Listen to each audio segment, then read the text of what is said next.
Vamos abrir a Bíblia? Levítico capítulo 26. Nós temos estudado juntos o livro de Levítico, capítulo por capítulo, não versículo por versículo, mas demos uma passada geral em todo o livro de Levítico. E hoje nós vamos olhar os capítulos finais, 26 e 27. 26 e 27 de Levítico. Os capítulos 26 e 27 de Levítico parecem ser completamente separados do restante do livro. Se você lembra mais ou menos o que nós estamos estudando, você lembra que lá no começo do livro, ele dedica toda a primeira parte do livro para falar do sacrifício de Cristo, do sacrifício salvífico, do sangue do Cordeiro, de todos os rituais que são necessários para que os pecados sejam perdoados e para que o povo de Deus se aproxime de Deus, possa ter condições de aproximar de Deus. E só há um meio de se aproximar de Deus, através do sangue. Só há um jeito de pagar os nossos pecados, é pela morte, é vida por vida. Não há perdão de pecados sem derramamento de sangue. E nós olhamos isso nos 7 primeiros capítulos de Levítico, como Deus mostrou lá no Antigo Testamento para o povo de Israel, que aquele povo só tinha um meio de se aproximar de Deus, que era o sacrifício redentor de Jesus Cristo. A partir do capítulo 8 até o capítulo 11, ele vai falar então de que esse povo que agora tem uma comunhão com Deus, tem os seus pecados perdoados, é um povo limpo, é um povo transformado. Então no capítulo 8 ele vai dizer que esse povo tem um sacerdócio. E do capítulo 8 até o capítulo 11, ele vai mostrar para a gente o sacerdócio que nós agora, depois do Novo Testamento, da vinda de Jesus Cristo, o sacerdócio universal de todos os crentes. Todo crente é um sacerdote, todo crente é uma autoridade, todo crente é um líder espiritual, todo crente é cheio do Espírito Santo, todo crente foi batizado, foi lavado pelo sangue do Cordeiro e tem o poder do Espírito Santo em si para anunciar o Evangelho a toda criatura. Todo crente é então empoderado de Deus, é cheio do Espírito Santo, é cheio do poder de Deus. Então todo crente deve sair e exercer esse sacerdócio no mundo. E aí nós chegamos no meio do livro, e o meio do livro volta de novo os nossos olhos para o sacrifício. E o capítulo 16, então, de Levítico mostra para a gente que esse crente ele precisa continuamente voltar ao sangue de Cristo. Que o sangue de Cristo não é algo que simplesmente acontece uma vez na vida, mas que a confissão de pecados, o arrependimento de pecados deve ser algo cotidiano. Mas não deve ser algo feito simplesmente individualmente. Isso deve ser feito dentro de um grupo que é chamado povo de Deus. Dentro de um grupo que no Antigo Testamento era Israel e no Novo Testamento é a igreja. Quer dizer, esse negócio, o capítulo 16 mostra pra gente que esse negócio de dizer eu sou crente na minha casa não existe. Isso é lenda, isso é conto da carochinha. Não existe crente sozinho, não existe crente dentro de casa. Crente é parte de um corpo, crente é parte de uma família, crente é parte de um grupo, crente é parte de uma unidade. E Deus nos chamou não para a individualidade, mas para a coletividade. E o capítulo 16 mostra para a nação de Israel, e nós aprendemos isso, que o perdão de Deus, que a remissão de pecados, que a obra de Deus acontece dentro do meio do seu povo. Então o povo de Deus tem que estar dentro de um grupo de pessoas, e dentro daquele grupo de pessoas é onde Deus age, é onde Deus transforma, e Deus usa pessoas também para nos transformar, para nos tocar, para nos moldar e para nos levar a Jesus Cristo. Não existe cristianismo na individualidade. Não existe. Eu sou crente sozinho, então você não é crente.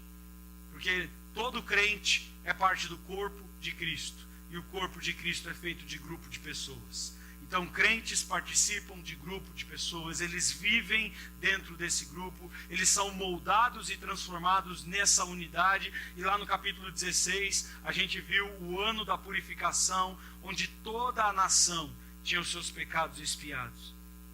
Aí então depois, o pastor Márcio pregou para a gente os capítulos que vão do 17 até o 25, e esses capítulos do 17 ao 25 mostram para a gente que esse povo que foi salvo por Jesus Cristo, que tem um sacerdócio universal, que faz parte de uma comunidade de santos restaurados, eles precisam praticar uma vida de santidade. Eles precisam viver uma vida atuante de cristianismo, de comunhão com Deus. Eles precisam transformar as suas famílias, eles precisam transformar os seus casamentos, eles precisam transformar a educação dos seus filhos, eles precisam transformar os seus hábitos, eles precisam transformar a sua sexualidade, eles precisam transformar a sua rotina, eles precisam transformar a limpeza da sua casa, eles precisam transformar a pintura das paredes, eles precisam transformar todos os detalhes da vida.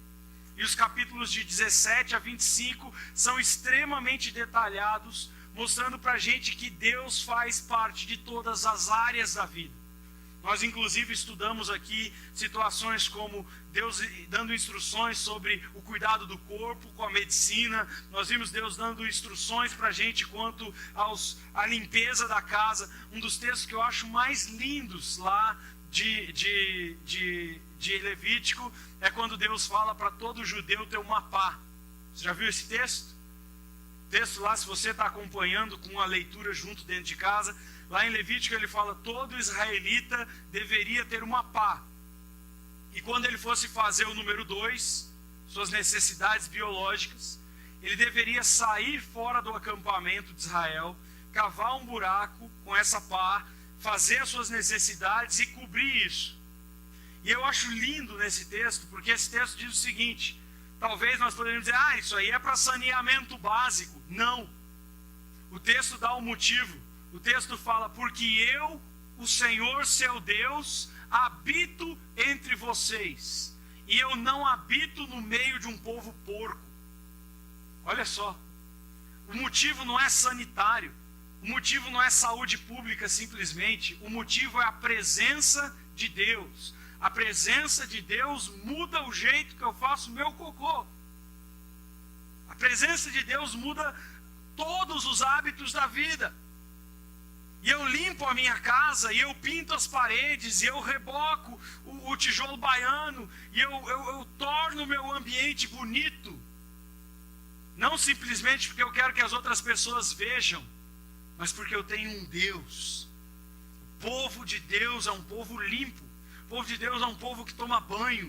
O povo de Deus é um povo que escova o dente. O povo de Deus é um povo que vive em santidade. E santidade implica em uma vida transformada nos mínimos detalhes. Aí chega o capítulo 26. O capítulo 26 parece ser até coerente. Ele é escrito de uma forma de tratado. O que está acontecendo aqui é que Deus está escrevendo a lei dele. E ele está dizendo: olha, a minha lei é essa. E no capítulo 26 ele diz assim: agora vamos fazer uma aliança. O capítulo 26 é o grande centro teológico do Antigo Testamento, junto com o capítulo 28 de Deuteronômio. Porque o capítulo 26 de Levítico é onde Deus chega para aquele povo e diz para aquele povo: vocês ouviram a minha lei. Agora eu quero que vocês escolham. Vocês querem bênção ou vocês querem maldição? Vocês vão me obedecer e ser abençoados, ou vocês vão me rejeitar e ser amaldiçoados? Ou continuar sendo amaldiçoados? Porque um povo sem Deus já é maldito por natureza. A questão é essa. Deus está propondo, na verdade, para aquele povo não a maldição, porque a maldição já estava sobre eles. Eles já estavam escravos no Egito. Eles já estavam perdidos. Deus é que foi lá resgatá-los. Então Deus está propondo para eles que eles sejam abençoados por Deus ou que continuem afastados de Deus. E a questão é colocada bem no começo do capítulo. Eu queria ler alguns versículos com vocês. Ele vai fazer, nos 3 primeiros versículos, uma lembrança dos 10 mandamentos. E ele diz assim: não façam ídolos, nem imagens para si, nem levantem na terra nenhum tipo de coluna sagrada ou pedra esculpida para adorá-la, porque eu sou o Senhor seu Deus. Isso lembra para nós o primeiro mandamento. O primeiro mandamento é esse: amarás o Senhor seu Deus sobre todas as coisas, não farás para ti imagem nem sobre o que há na terra, nem embaixo da terra, não adorará, não prestará culto e assim por diante. Ele está repetindo aqui, primeiro mandamento, no que Jesus diz para a gente no Novo Testamento, que resume toda a lei, um relacionamento com Deus. E depois ele diz: guardem o sábado. E esse sábado tem a ver também com priorizar Deus acima de todas as coisas. E tenham reverência pelo tabernáculo, porque eu sou o Senhor. Então ele está repetindo para a gente a introdução da lei toda. Está dando para a gente um resumo em 3 versículos do que é a lei. A lei não tem a ver comigo. A lei de Deus não tem a ver com as minhas vontades, com as minhas necessidades, com os meus problemas, com os meus problemas existenciais. A lei de Deus tem a ver com Deus. Tem a ver com a glória de Deus, com a santidade de Deus, com o poder de Deus, com a soberania de Deus. A lei de Deus tem a ver com Ele. E nós somos abençoados, não porque Deus vem na terra dar para a gente o que a gente quer. Nós somos abençoados porque nós rejeitamos a terra e buscamos a Deus, porque nós sabemos que Ele é a fonte única de todas as bênçãos, de todas as riquezas, de todos os tesouros. Então, crer em Deus é rejeitar a terra. Crer em Deus é abrir mão da terra. É por isso que no Novo Testamento vai ter um monte de texto dizendo: não ame o mundo, não ame as coisas desse mundo, não se amolde a esse mundo, não se apegue a esse mundo. E lembre-se que se você está em Deus, você tem que morrer para as coisas desse mundo, você tem que abandonar a natureza divina, a natureza terrena, você tem que abandonar os pensamentos terrenos, você tem que pensar nas coisas do alto, nas coisas que vêm dos pais das luzes, tudo que é bom, tudo que é puro, tudo que é perfeito, tudo que é santo, tudo que é digno, seja isso que ocupe o seu pensamento. Quando nós cremos em Deus, nós somos transportados ao reino do seu amor, é o que diz o Novo Testamento. Nós nessa terra somos apenas peregrinos, estrangeiros, estamos apenas de passagem, e o propósito dessa passagem é anunciar o Evangelho de Jesus Cristo.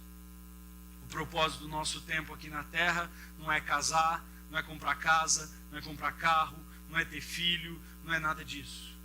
O propósito da nossa existência é Ele, porque dele, por Ele, para Ele sejam todas as coisas, que a Ele sejam dadas a glória. O próprio apóstolo Paulo diz: a vida que agora eu tenho na carne, não vivo mais eu.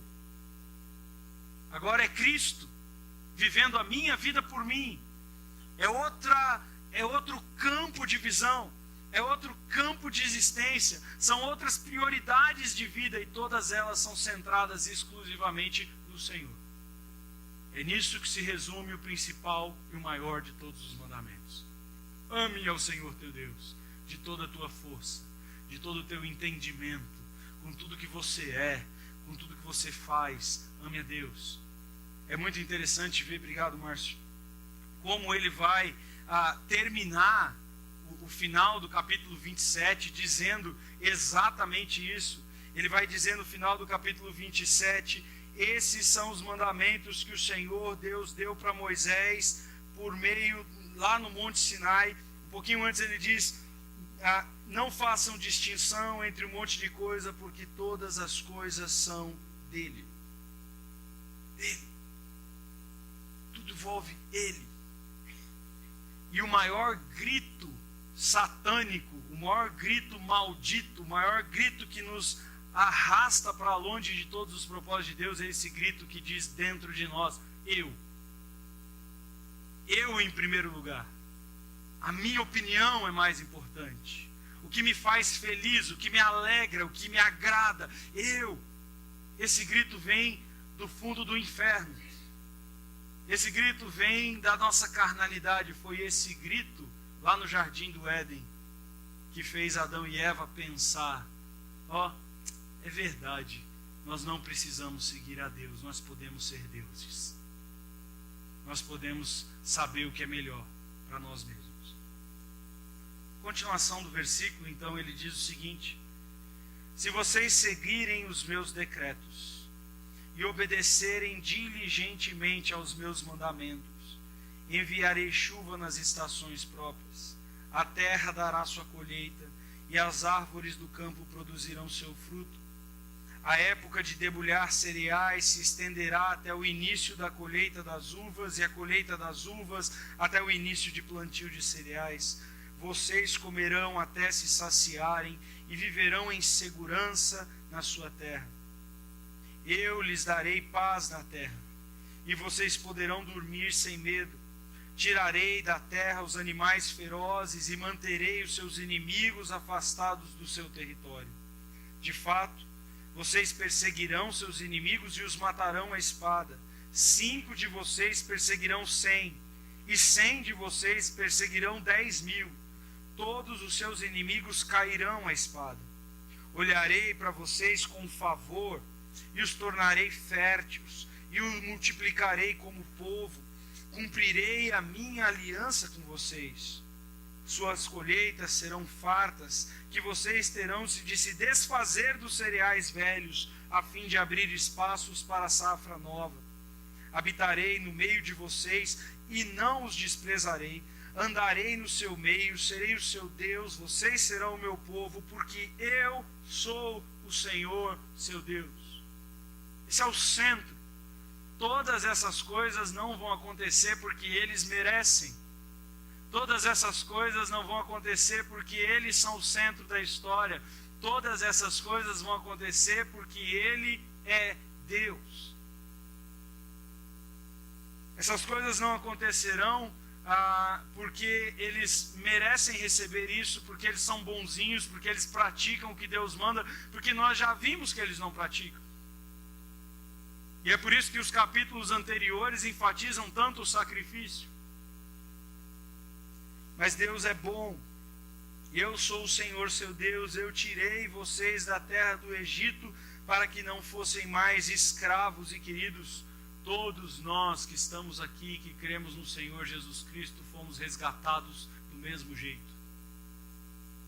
Estávamos mortos nos nossos delitos e pecados, separados de Deus, indiferentes para o bem, inimigos de Deus, amantes dos nossos próprios prazeres mais do que de Deus.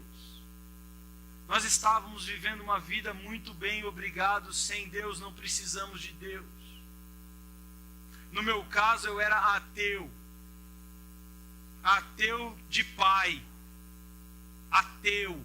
O pastor ia na minha igreja, eu xingava ele, falava: sai daqui. O pastor ia na minha casa, minha mãe levava o pastor lá para conversar comigo, eu falava: sai daqui, senão eu vou meter a porrada na sua cara, seu vagabundo, ladrão. Falei isso para o pastor. Eu não precisava de Deus, eu não estava nem aí para Deus. E Deus foi me buscar na minha escravidão. Eu nem escravo pensava que eu era, nem escravo percebia que eu era. Eu me achava livre porque eu fazia tudo o que eu queria.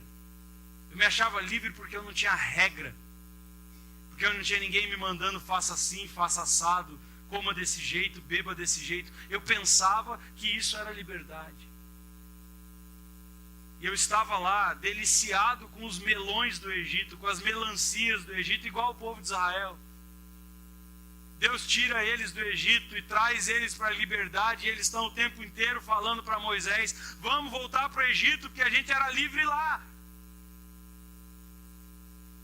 Nós éramos assim, escravos, mas Deus nos resgatou, e o texto diz que Ele quebrou o jugo da servidão, Ele quebrou a corrente que nos amarrava nessa escravidão de mente, de coração e de prática.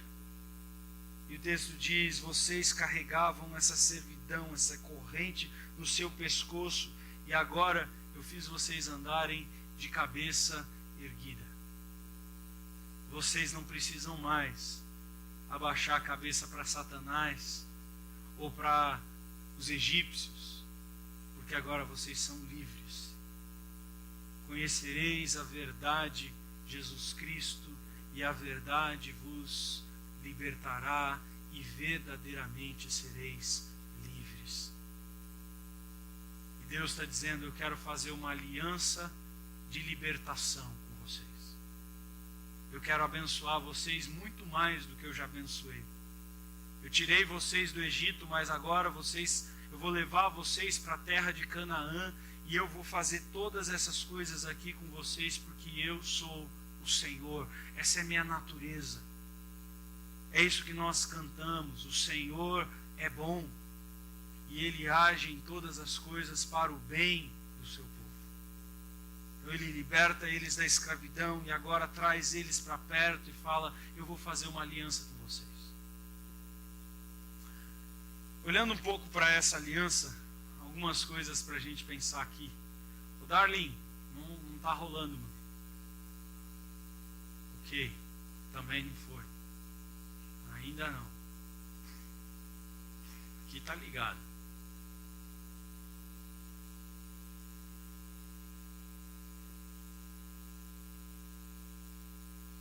Isso, já põe mais um. Aí. Ele faz então um resumo da aliança. Não façam ídolos. Isso significa que Deus exige do seu povo exclusividade. Uma vez eu fui entrevistar um padre. Fui lá na diocese de Ribeirão Preto, na catedral principal lá do centro de Ribeirão Preto, e fui fazer uma entrevista com um padre. Era um trabalho do seminário que eu tinha que fazer algumas entrevistas com líderes religiosos de várias religiões. E eu sentei com o padre e falei assim: ô padre, posso te perguntar uma coisa? Depois que eu fiz as perguntas na entrevista que tinha a ver com a religião dele, eu falei: agora que terminou, posso te perguntar uma coisa? Pode, filho, pode falar. Então, padre, fala pra mim um negócio. Vou te perguntar sinceramente: e esse negócio desse monte de imagem aí dentro da igreja de vocês, mano? Esse monte de pedaço de madeira oco. Porque a palavra ídolo significa isso, né? Oco. A tradução hebraica da palavra ídolo usada no Antigo Testamento é oco. A gente fala santo do pau oco. Quer dizer, aquele pedaço de pau, de madeira, que é um oco no meio, vazio no meio. E todo santo é de pau oco. Porque todo santo é oco no meio, seja de gesso, seja de madeira. E aí eu falei para ele: como é que é esse negócio aí? Ele falou: não, filho, sabe o que é? A gente não adora santo aqui na igreja. A gente venera os santos. Aí eu falei: é mesmo, padre? Como é que é esse negócio? Aí ele falou para mim: é assim, ó. Você não tem lá na sua casa um lugar que tem foto dos seus parentes que já morreram? Seu avô, sua avó. E aí você mantém aquelas fotos lá porque você lembra, olha para aquelas pessoas com saudade. São pessoas que você admira, que fazem parte da sua história e tal. Aí ele: pra gente é isso aí. Aí eu virei para ele e falei assim: padre, mas então, vou falar sincero pro senhor aqui. Eu não acendo vela para a foto do meu avô, para minha avó. Eu não oro para minha avó e para o meu avô. Eu não saio andando de joelho lá da minha casa até 2.300 quilômetros por causa da minha avó e do meu avô, arrastando a imagem da minha avó e do meu avô na estrada, na beira da rodovia. Eu não saio carregando cruz por causa da minha avó e do meu avô. Eu não canto música para minha avó e para meu avô. Eu não faço nada disso para as fotos da minha avó e do meu avô. Eu só olho para elas e falo: é legal esses caras aí. Mas só. Aí ele: é, meu filho, você sabe que o povo faz muita coisa errada, né? E eu falei assim: eles fazem as coisas erradas e a igreja autentica. E vocês aceitam. É porque vocês têm medo de perder o dinheiro que o povo dá para vocês. Falei mesmo pro padre isso aí. Não, filho, não é bem assim. Eu falei: valeu. Boa noite, Deus abençoe. Tomei meu caminho, né? Mas a Bíblia é muito clara que a idolatria é algo que deve estar completamente afastado do povo de Deus. Todo tipo de adoração a qualquer tipo de imagem, a qualquer tipo de pessoa, todo tipo de culto, todo tipo de coisa que você tem na sua vida que seja maior do que Deus. Deus é a prioridade. Mas a Bíblia vai mostrando para a gente, por exemplo, no livro de Jeremias, no livro de Ezequiel, em Colossenses, que idolatria não é só você pegar um pedacinho de madeira e adorar um pedacinho de madeira, mas é você ter qualquer coisa na sua vida que seja maior do que Deus. Pode ser um carro, pode ser um filho, pode ser um cargo na empresa. Qualquer coisa que você dedique mais esforço, mais empenho, mais vontade, gana do que Deus, se torna um ídolo. Qualquer coisa que você se interesse mais do que a Deus, pode ser um ídolo. Pode ser um Deus que você adora. É esse Deus que você serve. E é isso que Deus está dizendo para a nação de Israel. Não se trata simplesmente de fazer uma estatuazinha. Porque Ezequiel vai dizer que nós muitas vezes construímos ídolos nos nossos corações. Nós temos verdadeiros deuses imperando nas nossas vidas, muitas vezes na nossa alma. E é isso que Moisés está dizendo para aquela nação. A aliança que vocês vão fazer nesse momento, essa aliança de obediência, deve priorizar o Senhor, a exclusividade. Ele é acima de tudo. Depois você vai ver o que acontece no capítulo 27, porque ele vai falar do voto de entregar pessoas para Deus. E vai fazer sentido nesse texto. Deus deve ser colocado como exclusivo. Segundo, ele fala que eles deviam guardar o sábado. Isso significa que a centralidade da vida deles era o relacionamento com Deus. Eles tinham um dia da semana inteiro dedicado para Deus, para pensar em Deus, para falar com Deus, para cantar a Deus, para adorar a Deus, para colocar Deus como a coroa principal da vida.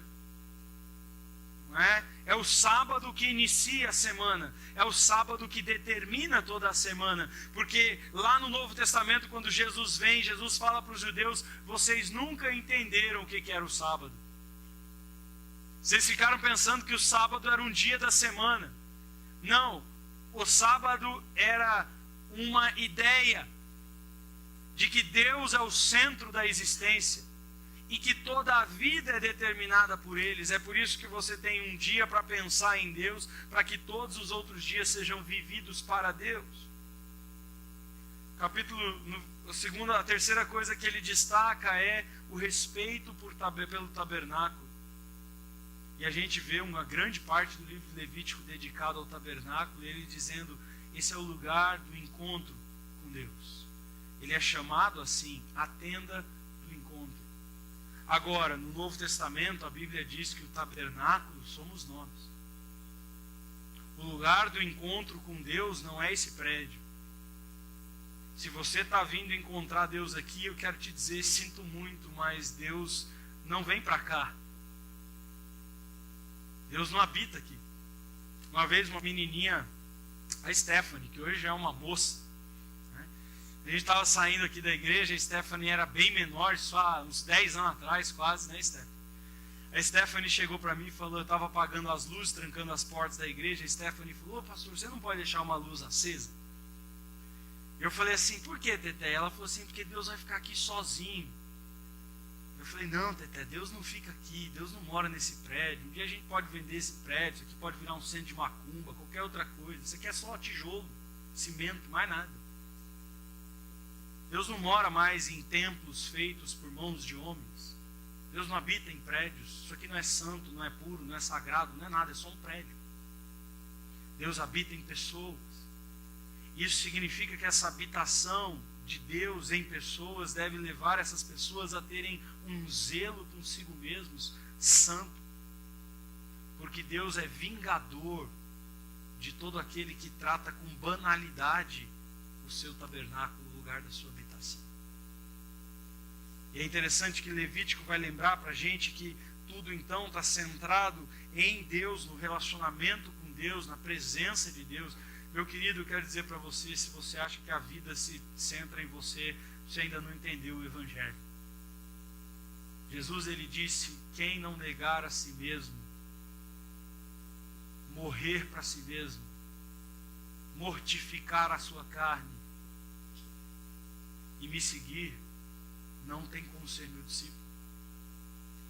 Então, se existe um eu, se existe um ídolo dentro de você, você ainda precisa entender o Evangelho de Jesus Cristo, porque o Evangelho de Jesus Cristo é pegar o ego, o eu, e matar.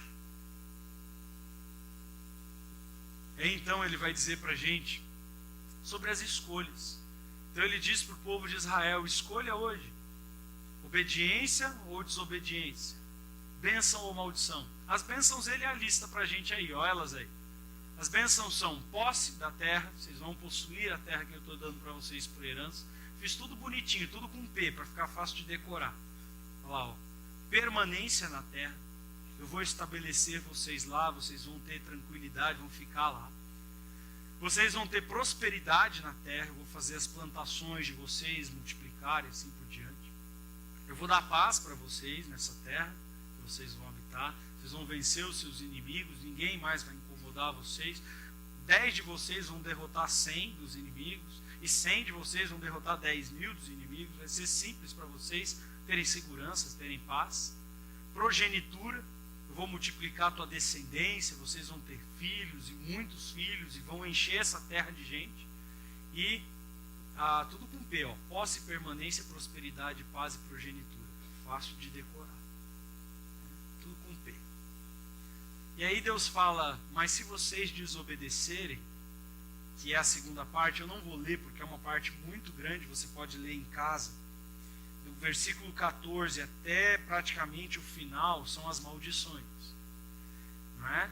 E as maldições são: se vocês não obedecerem, vocês vão ter doenças, vocês vão ter derrota, seus inimigos vão vencer vocês facilmente, vocês vão ter desastres naturais, vocês vão ter destruição, vão ser destruídos, as cidades vão ser invadidas, as plantações vão ser queimadas, uma série de maldições de destruição, e vocês vão ser desterrados, vocês vão ser levados para uma terra estranha e estrangeira. E de certa maneira isso é o cumprimento de uma profecia, porque isso aconteceu alguns anos depois, quando Nabucodonosor invade Jerusalém e leva Israel cativo para a Babilônia. Quem está estudando aí na classe de Daniel sabe do que eu estou falando, né? Então, tudo com D, olha lá, ó, doença, derrota, desastre, destruição e desterro. Facinho de guardar, né? Dá para decorar. Teologia do Antigo Testamento. Mas esse texto está mostrando para a gente o seguinte: que Deus é um Deus que oferece bênção para malditos, para que eles não voltem para a maldição.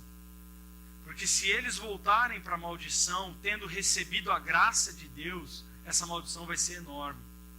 E é isso que o Novo Testamento também diz.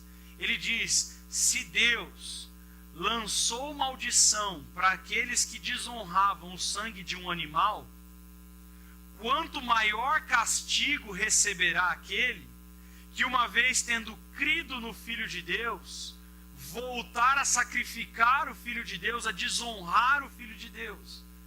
Quer dizer, o Novo Testamento intensifica isso.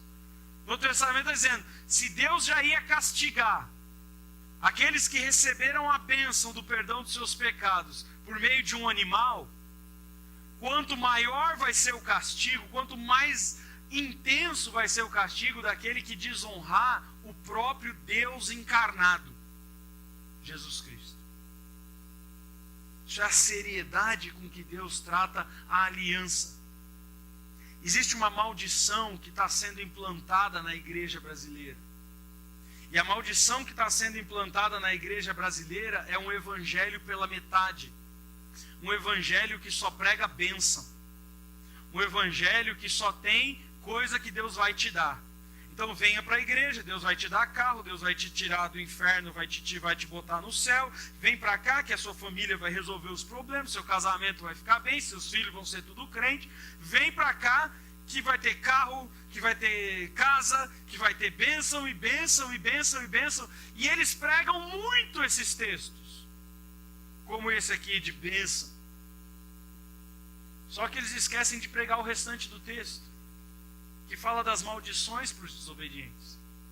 Que fala o seguinte: olha, quem recebeu uma bênção tão grande assim de Deus, precisa ter um compromisso igualmente grande com Deus. Porque se você recebeu algo de Deus grandioso e você não honra o que Deus está fazendo, você vai receber uma bênção muito maior. Eu não sei se você percebeu, mas olha aqui o que tem escrito aqui, ó. O trecho que nós lemos de bênção tem do versículo 3 até o versículo 13, 10 versículos falando sobre bênção. Agora as maldições vão do versículo 14 até o versículo 46. O número de maldições são muito maior do que o número de bênçãos. E as pessoas esquecem de pregar a segunda parte do Evangelho. Que se você diz que é crente, que crê em Deus, e não vive obediente a Deus, você colherá muitas maldições na sua vida. Jesus diz que seria melhor você amarrar uma pedra no pescoço, subir na ponte e pular lá de cima. São palavras do próprio Jesus. Se em algum momento da sua vida você desonra o Filho de Deus, é melhor tu se matar. Porque se tu ficar vivo, o que você vai receber de Deus, é muito pior do que a morte. E isso é uma verdade que não está sendo dita na igreja. Que sim, Deus fala, venha como está. Mas Ele diz, seja transformado. Nasça de novo. Tenha novas atitudes, seja uma nova criatura. Muda o teu jeito de pensar, muda o teu jeito de falar, muda o teu jeito de ser marido, muda o teu jeito de ser mulher, muda a tua vida. Porque se você não muda a sua vida, você está desonrando o sacrifício de Cristo. E ai daquele que fizer isso. Ai daquele que desonrar o nome de Jesus. É um compromisso muito sério. A seriedade desse compromisso é exaltada por essa palavrinha hebraica, im, que significa ser. Se você obedecer, se você desobedecer. E o ser faz algumas exigências. Seguir a Deus e obedecer diligentemente, quer dizer empenhadamente, com toda a sua força, com toda a tua vontade. Mas olha o que ele diz, os outros Cs. Ele só coloca 2 Cs para obedecer e ser empenhado nessa obediência. Agora o que ele fala da desobediência? Não dar ouvidos a Deus, não obedecer a Deus, quebrar a aliança com Deus, rejeitar a Deus, desprezar a Deus, recusar-se a obedecer a Deus, continuar a obedecer a Deus, continuar a se opor a Deus, que é uma rebelião ainda maior, não aprender a lição após ser castigado por Deus, e mesmo após ser castigado por Deus, insistir no erro. Insistir no erro. E é uma das coisas que eu tenho visto muito presente nos dias de hoje. As pessoas vivendo na desobediência, insistindo no erro, e quando você vai confrontá-las, elas falam assim, não, Deus me ama. Meus pecados já estão tudo pago, Ele já morreu por mim, está tudo bem. Cara, tu está desobedecendo, você está obstinado, toma cuidado. Lembra de Ananias e Safira. Lembra do jovem de 1 Coríntios capítulo 5. Lembra de Alexandre. Himeneu e Alexandre que profanaram o nome do Senhor. Lembra dessas pessoas. Lembra das 7 igrejas de Apocalipse. Lembra das ameaças que estão colocadas em todo o Novo Testamento para aqueles que desonram o Filho de Deus. Lembra disso. Não é assim. Não é Jesus me tirou do inferno para o céu e agora eu vivo como eu quero. Não existe isso no relacionamento com Deus. Não existe isso na aliança com Deus. Não existe isso no compromisso com Deus. Isso não é o Evangelho. Esse evangélico nominal que a gente vê por aí. Que você chega e vê o cara falando, eu sou evangélico, e quando você vê o comportamento dele, não muda nada com um mundano. Nada, ele é mentiroso, ele trai a esposa, ele vive vendo pornografia na internet, Ele dirige o carro dele que nem um retardado, cortando pelo acostamento, acima do limite de velocidade, fazendo todo tipo de rebuliço. Ele paga o guarda para não tomar a multa. Quando a carteira dele é suspensa, ele tem um amigo que no Detran, se você pagar 2.000, ele tira a sua carteira. Ele vive uma vida igualzinho o mundano, igualzinho o incrédulo. E fala, não, eu sou de Deus. Eu sou de Deus. Um absurdo. Uma loucura. Eu vejo nessas eleições como isso é verdade. A galera votando no Bolsonaro, já foi, então eu posso falar. Votando no Bolsonaro porque vai defender a família. Que família? Ele não defendeu nem a dele, está no 3º casamento. Nem da família dele ele cuidou, ele vai cuidar da sua. Nem do casamento ele cuidou, do dele vai cuidar do seu.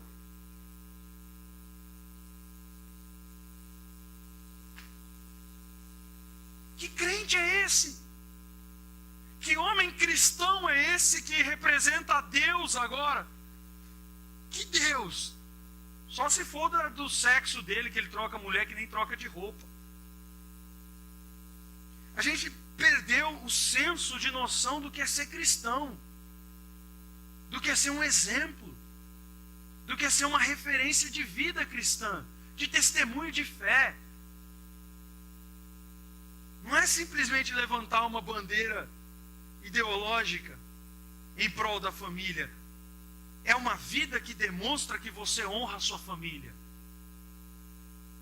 Para mim, quem defende a família é aquele cara que eu chego para ele e falo assim, ô tiozinho, e essa velhinha aí, tá casada há quanto tempo? 70 anos de casado. Rapaz, esse cara defende a família. E esse cara, eu posso dizer, esse é um defensor da família brasileira. Defensor da vida cristã, do testemunho cristão, da prática cristã. Bom, ele vai então dar para a gente um monte de maldições, né? E as maldições são progressivas, elas têm 5 etapas, que vão intensificando. Primeiro estágio, segundo estágio, terceiro estágio, quarto estágio, quinto estágio, e todas as vezes no texto ele diz 7 vezes pior, 7 vezes pior, 7 vezes pior, 7 vezes mais. Deus está dizendo o seguinte, você não vai obedecer? Então cada vez que você desobedecer, eu vou aumentar a maldição e ainda vou colocar 7 vezes mais. Ele vai dizer, doença, roubo de bens, violência dos inimigos, terra improdutiva, planta e não colhe nada. Primeira maldição. Ah, eu não me arrependo não, vou continuar vivendo no erro mesmo. Ah é? Então vem mais uma. Pronto, praga na lavoura. Você vai plantar e não vai colher mesmo. Agora nem o que sobrou da seca vai dar. Os bichos vão comer. Vai obedecer? Não, não vou obedecer não. Ah, então tá bom. Ataque de animais selvagens, extermínio dos rebanhos, inimizade com Deus. Vai obedecer? Não, não vou obedecer não. Vou continuar vivendo no erro. Ok, 7 vezes mais então. Agora vai morte na guerra e fome. Você vai obedecer? Não, não vou obedecer não. Vou viver do jeito que eu quero. Ok, então agora você vai comer os seus próprios filhos. A fome vai ser tão grande que vocês vão chegar na hora do almoço e vamos ver que filho que nós vamos matar hoje para comer. Desterro, vocês vão ser levados para uma terra estrangeira, cativeiro, diáspora, ansiedade e pânico. Ansiedade e pânico. Vocês vão andar o tempo todo morrendo de medo, aterrorizados pela terra. Isso aconteceu? Aconteceu. Essas 5 etapas. Sabe quanto tempo demorou? 300 anos. Mais ou menos. Mais ou menos. O povo de Israel foi abandonando a Deus. E essas 5 etapas vieram uma atrás da outra.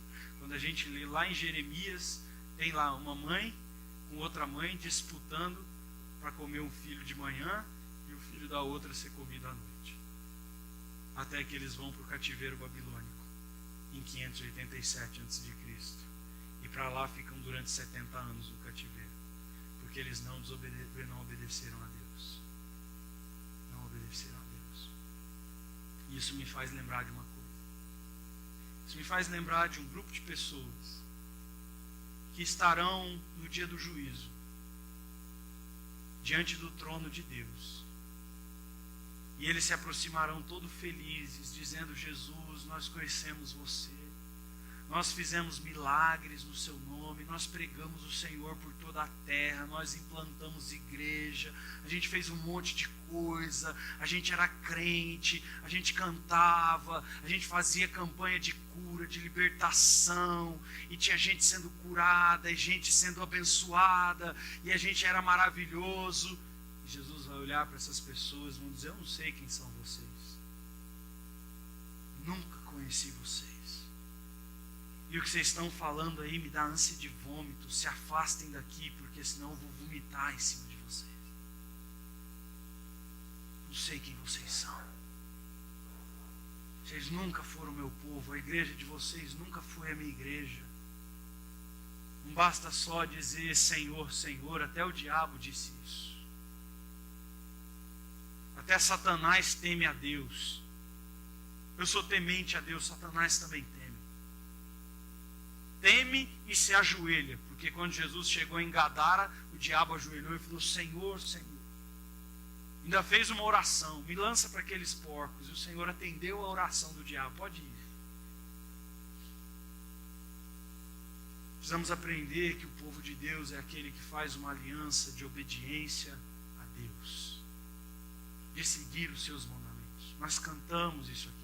Aqueles que têm os meus mandamentos e os obedecem, esses são aqueles que me amam.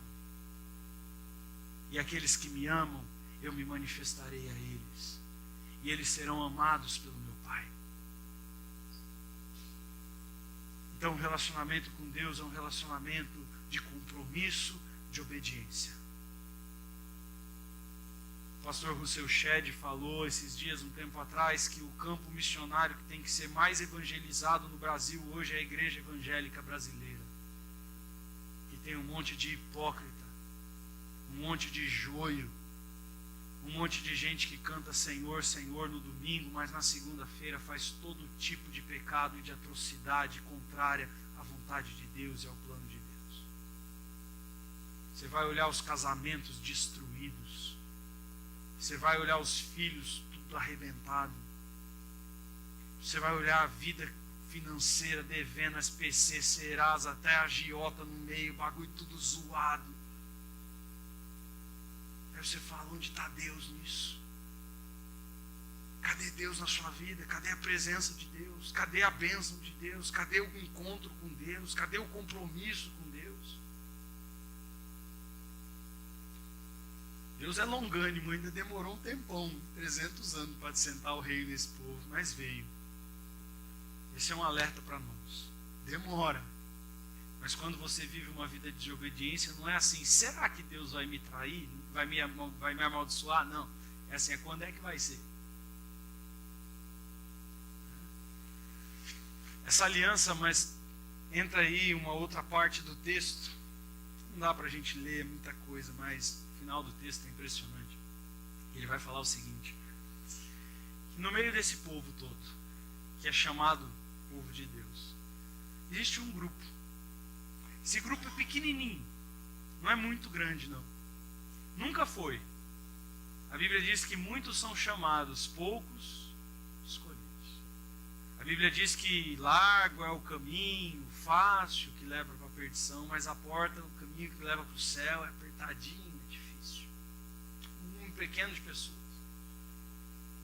Esse número pequeno de pessoas fiéis, o texto diz que Deus um dia vai converter esse povo para o Senhor, vai castigar o seu pecado, vai purificá-los pelo cativeiro, e no cativeiro ele vai destruir a idolatria, ele vai destruir aquele coração orgulhoso, arrogante, que só pensa em si. Esse coração vai ser humilhado. A nação de Israel será preservada, ainda que por meio da dor, e então Deus se lembrará da aliança que ele tem com esse povo e salvará esse povo. Um pequeno grupo de pessoas, um pequeno remanescente que lembra da fidelidade do Senhor e busca o Senhor, se quebranta, confessa o seu pecado, admite o seu erro. E aí então vem o capítulo 27. Eu vou ser bem rápido aqui, porque o nosso tempo já passou bastante do limite que eu tenho. Mas os votos no capítulo 27 vão ser votos de compromisso com Deus. E ele vai falar o seguinte: antes de você dizer sim para a bênção e para a maldição, deixa eu te explicar mais ou menos como é que é esse negócio de fazer um voto com Deus, de fazer uma aliança com Deus. E o livro termina com esse alerta do capítulo 27. Se você ler o capítulo 27, você vai ver que tem uma lista de pessoas oferecidas a Deus, ofertadas a Deus. Então, vai lá uma pessoa, uma mulher, um homem de 20 anos de idade e fala: não, porque eu vou servir a Deus, eu vou entregar minha vida para o Senhor, eu vou me dedicar ao Senhor.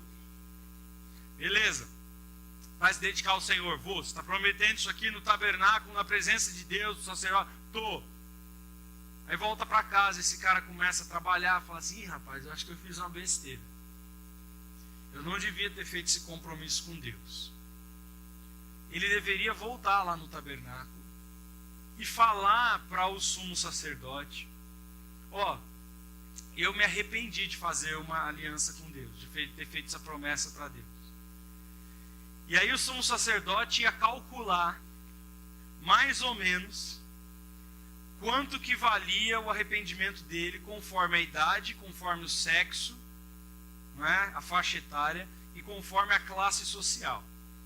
Eu botei aí mais ou menos quanto que ele tinha que pagar de multa pelo arrependimento de fazer um compromisso com Deus. Olha lá, um cara, por exemplo, de 20 a 60 anos de idade que se arrependesse, ele tinha que pagar 50 ciclos de prata.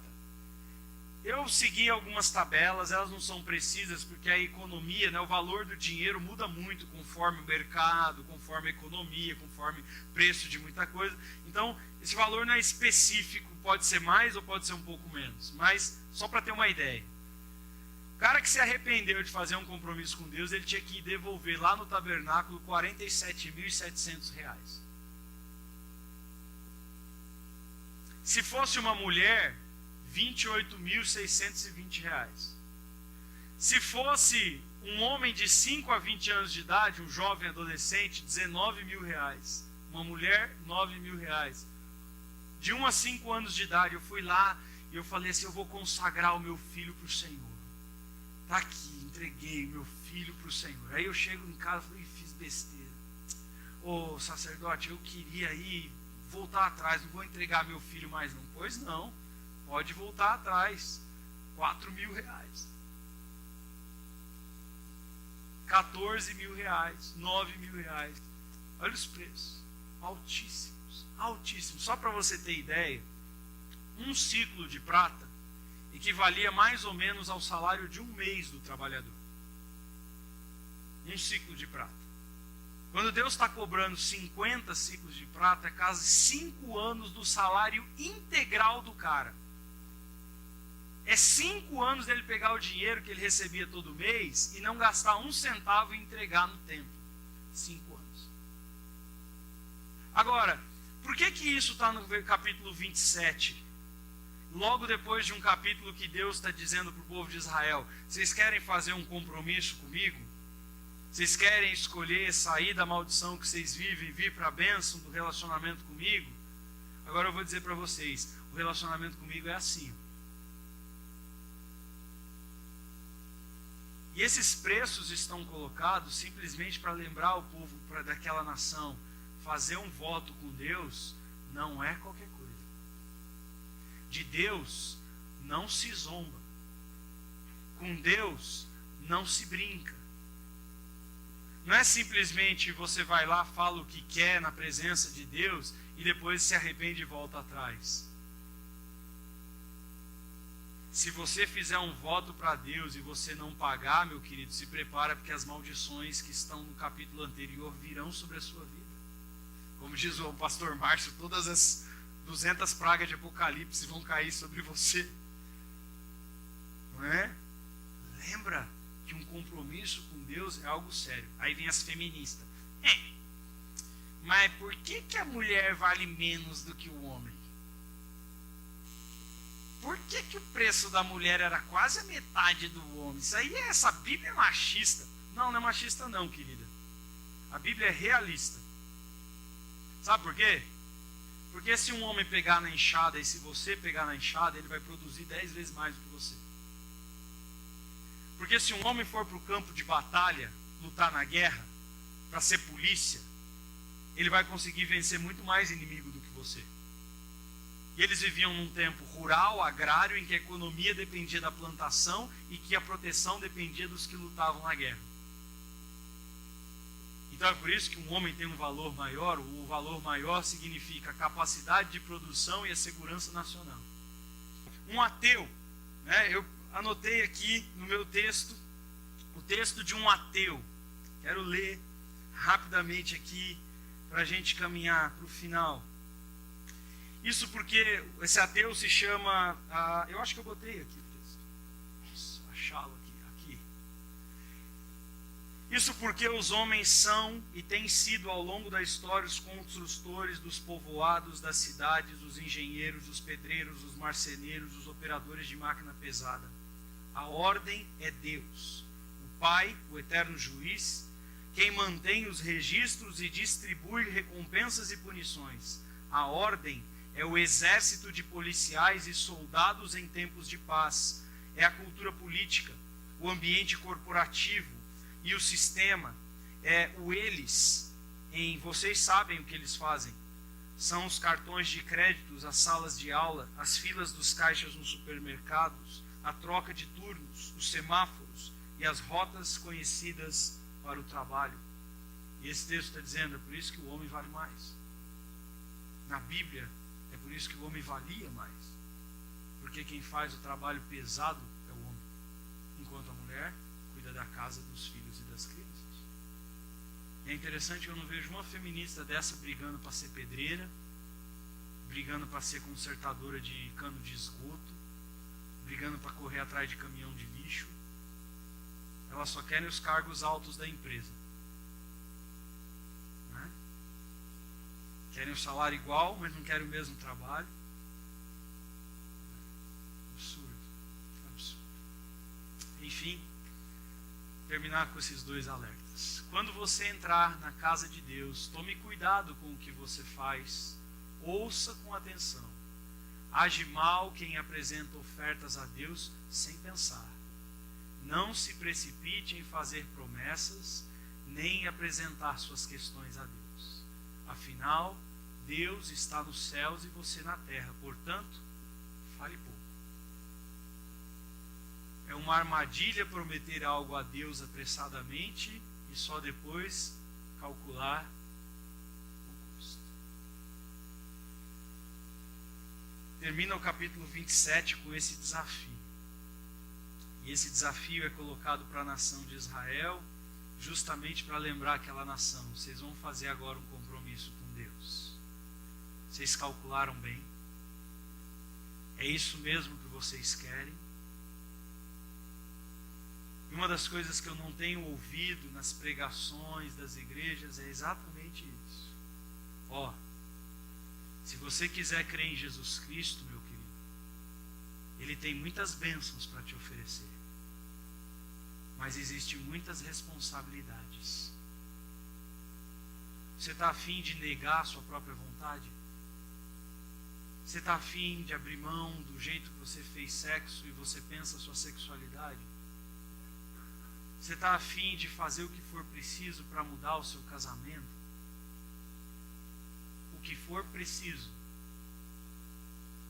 ainda que ele esteja à beira do divórcio? Você está afim de amar a sua mulher como Cristo amou a igreja e viver para fazer a vontade dela, para agradá-la, do mesmo jeito que Cristo fez, abrindo mão de si mesmo, pagando o pior preço, recebendo todo o castigo, a dor e o sofrimento para que ela seja feliz? Você está afim de viver só para a felicidade dela e você não receber nada em troca? Porque foi isso que Jesus fez pela igreja. Você está afim de se submeter a este homem e obedecer à vontade dele como você obedece a Deus, sem ficar batendo boca, gritando, questionando, pedindo, reclamando toda hora. Segui-lo e honrá-lo. Você está afim, pai, de criar o seu filho da maneira direita e não envergonhar o seu filho, ensinar para ele de manhã, de tarde, de noite sobre a palavra de Deus? Você está afim de trabalhar menos horas e ganhar menos e morar num bairro pior para dedicar mais tempo para a sua família? Você está afim de acordar cedo no domingo para vir na escola dominical? Você está pensando bem que Deus vai te dar dons e que esses dons é para você usar e se desgastar e trabalhar no reino dele? E você está afim de gastar o seu horário livre, o seu tempo de folga, servindo na igreja a pessoas que não vão te agradecer em nada? Porque o evangelho é isso. Você está afim de perder um dia de folga na sua semana para dedicar exclusivamente para Deus? Você está afim de pegar uma parte do seu salário, do seu sustento mensal e entregar para o Senhor? Conforme Ele tocar no seu coração, e se Ele disser dá tudo, você tem que dar? Você está afim de dedicar horas e horas e horas do seu dia lendo um livro antigo de 1500, de 2000, 3000 anos atrás para tentar entender? Você está afim de perder a sua partida de futebol para fazer o culto doméstico com seu filho, com sua esposa? Você está afim de abandonar essa vida? De abandonar esse mundo? Porque não é só venha e receba. É um compromisso. Esse é um dos motivos que aqui na nossa igreja a gente não fica fazendo apelinho no final do culto com um tecladinho tocando e emocionando gente para vir para cá. Porque eu estou cansado de ver a igreja que faz isso, ter 200 pessoas na frente chorando no domingo, fazendo compromisso com Deus e alianças mentirosas e hipócritas que não serão cumpridas ao sair daquela porta. É algo sério. O relacionamento com Deus é algo que você tem que calcular. Porque Jesus Cristo, Ele disse, aquele que pôs a mão no arado e olhar para trás, não é digno do Senhor. Não dá para se arrepender no meio do caminho. É uma decisão séria. É um compromisso para a vida toda. Você não tem mais direito sobre a sua própria vida. Você não tem mais direito de ter a sua própria opinião. Você não tem mais direito de fazer o que você quer com o seu tempo. Você não tem mais direito de ter o prazer e dirigir a sua vida pelo teu prazer. Você vive para o prazer dele, para a glória dele, para o nome dele. É morte. É abrir mão. É carregar a cruz. É se arrepender. É abandonar o pecado. E a mensagem final de Levíticos é: não faça uma aliança com Deus precipitadamente. Não saia por aí falando que você fez uma aliança com Deus e que você é de Deus e que você está com Deus, se você não calculou direito. Porque depois que você fez a aliança, e esse é o ponto final, não dá mais para voltar para trás. Ou é bênção se você obedecer, ou é maldição se você não obedecer.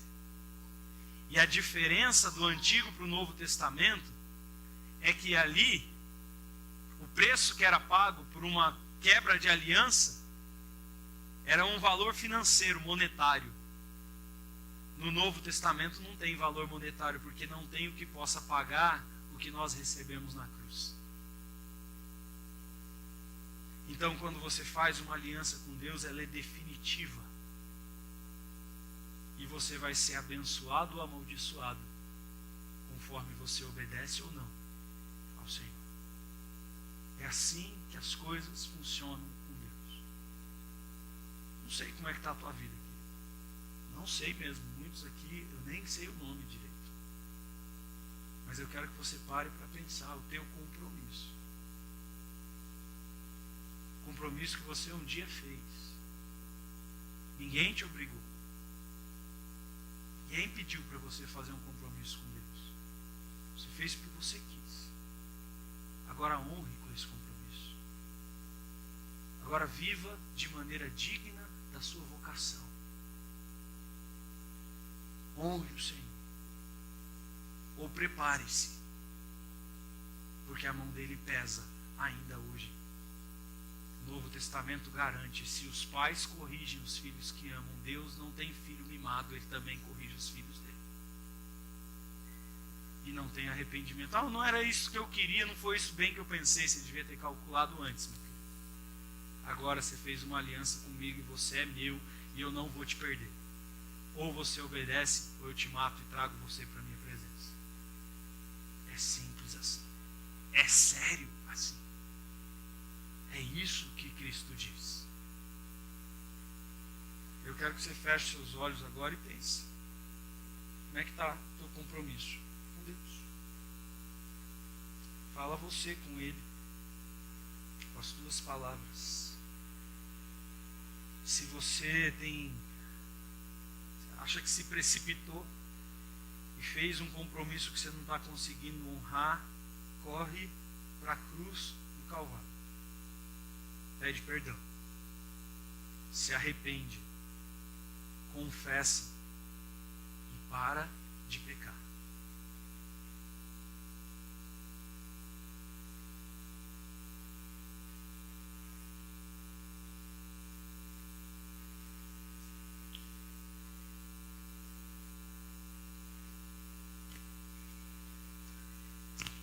Senhor querido, a gente tem sido muito enganado dentro da igreja. Pessoas têm mostrado para a gente compromisso contigo igual contrato de compra de apartamento, em que os benefícios estão com letras grandes, mas as obrigações e os compromissos com letra pequena. E o Evangelho tem sido pregado de maneira distorcida. E muita gente tem andado pelo mundo dizendo que fez um compromisso com o Senhor, que nunca fez de verdade. Porque nunca leu o contrato todo. E tem vivido esperando bênçãos, sendo que não arca com as responsabilidades. A diferença, Senhor, é que contigo não tem volta para trás. Ou é ou não é. E se não é, é maldição. Se não obedece, é punição, é castigo. 7 vezes mais. Num abismo levando a outro abismo até a morte. Ó Deus, eu quero te pedir que o Senhor tenha misericórdia de todos nós que estamos aqui hoje. De todos nós que um dia fomos diante de uma comunidade cristã e dissemos que fizemos um compromisso contigo e dissemos que o Senhor é o nosso Deus e o nosso Senhor. Pai, não permite que nós vivamos de uma maneira displicente, de uma maneira completamente banal, a nossa fé e o nosso compromisso com o Senhor. Chega de gente pensando que vai receber um monte de coisa do Senhor, sem fazer aquilo que deve ser feito. Que cada um aqui possa calcular bem os seus compromissos com Deus. Que cada um aqui possa calcular bem aquilo que tem dito na tua presença, aquilo que tem cantado nas músicas, calcular bem aquilo que tem prometido nas orações. Calcular bem a fala que fez um dia na sua confissão de fé. Pai, age no teu povo. Que hoje haja um tempo de quebrantamento, de confissão de pecado, de arrependimento e de cálculo, de ponderação, e de botar na ponta dos lápis os compromissos feitos e honrar com eles. Porque do Senhor não se zomba e não há como voltar atrás. Pai, faz isso nas nossas vidas.